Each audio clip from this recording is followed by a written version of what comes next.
Matagal-tagal din po namin kakainin. 3 lang po kasi kami sa bahay. Kung natipid namin, may pandadagdag na lang sa ibang pangangailangan namin may bibili sa bahay. Maraming salamat po kay Gov. Umali dahil malaking tulong po sa aming mahihirap ang 20 pesos na bigas.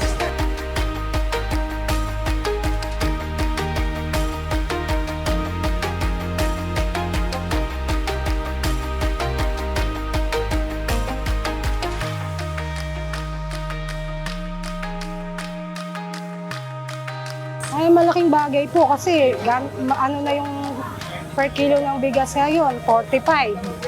Isang saingan lang yon, lalo na kung marami kayo, kulang pa. Kaya makakatulong po yan. Ganyan kamura po ang bigas.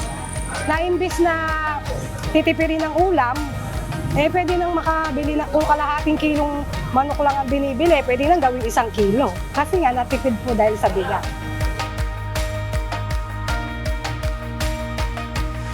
Salamat po, Gob.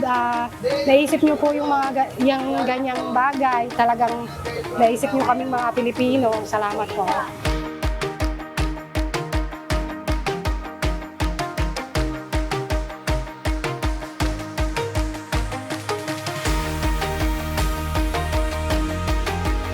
Maraming salamat po kasi may mga ganyang programa. Malaki ang maitutulong na yan sa mga tao na alam nating kapaspalan.